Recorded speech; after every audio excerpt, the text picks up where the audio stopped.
নমস্কার। সকলকে দুর্গাপুজোর অনেক অনেক শুভেচ্ছা, অভিনন্দন এবং ভালোবাসা। আজকের আলোচনার বিষয় দুর্গাপুজোর এই 5 দিন কোন কোন কাজগুলো একদমই করবেন না।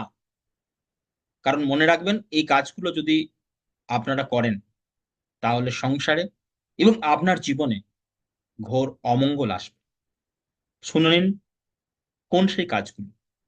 প্রথম পয়েন্ট, বাড়িতে যদি কোনো ভিখারি আসে তাকে কখনোই তাড়িয়ে দেবেন। বাড়িতে যদি কোনো পশু, কোন কুকুর বেড়াল যদি আসে তাকে কখনো মারবেন না বা দূর দূর করে তাড়িয়ে দেবেন। ভিখারি এলে একটু বসতে বলবেন।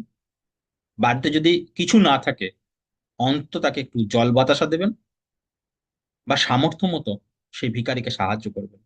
কারণ মনে রাখবেন, এই দুর্গাপুজো হচ্ছে সকলের আনন্দের উৎসব।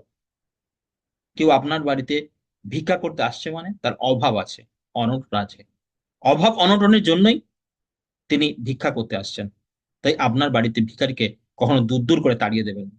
কারণ কে জানে, হয়তো ঈশ্বর ভিখারির বিষয়ে আপনার কাছে পরীক্ষা নিচ্ছে, অথবা কোনো কুকুর বেড়াল বা কোনো অবলা অবলা পশুর মাধ্যমে ঈশ্বর আসছেন।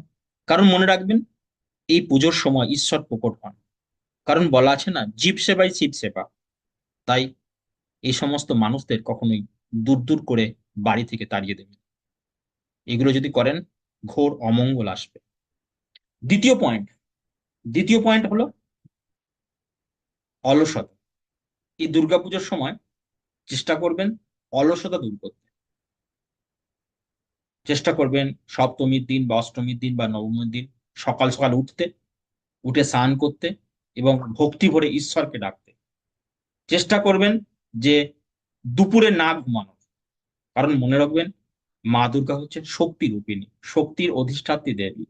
তিনি চান সবাই কর্মঠ থাকুন। তাই অলসতা দেখাবেন না। ভক্তি ভরে সকাল সকাল উঠে ঈশ্বর প্রণাম করবেন বা পুষ্পাঞ্জলি দেবেন অষ্টমীর দিনকে। এগুলো করবেন। তৃতীয় পয়েন্ট, তৃতীয় বিষয় হচ্ছে বাক্য সংযম। এই সময় বাক্য সংযম রাখতে হবে।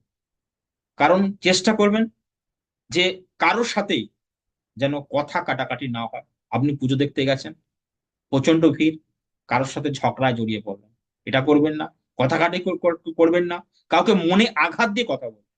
কারণ মনে রাখবেন, কাউকে যদি মনে আঘাত দিয়ে কথা বলেন, প্রকৃতির নিয়মে সমপরিমাণ আঘাত আপনি কখনো কখনো পেয়ে যাবেন। চেষ্টা করবেন এই সময় কাউকে কখনোই কোনোভাবেই মনে আঘাত দিয়ে বলবেন না। অনেকে আছেন একটু রগচাটা, হঠাৎ রেগে যায়, তাদের বলবো একটু বাক্য সংযম করতে। এই পুজোর কদিন কারোর সাথে কথা কাটাকাটি, ঝগড়া, অশান্তিতে জড়িয়ে পড়বে, এটা অবশ্যই মনে রাখবেন। কারণ এইগুলো যদি করেন দেখবেন যে সংসার বা আপনার জীবনে অমঙ্গল হবে। চতুর্থ পয়েন্ট হচ্ছে, যেটা বলি, মদ্যপান। আগেও বলেছি যে মদ্যপান থেকে পুজোর সময় অবশ্যই বিরত থাকবে। কারণ ঈশ্বরের আরাধনা মদ্যপানের মাধ্যমে কখনোই হয় না।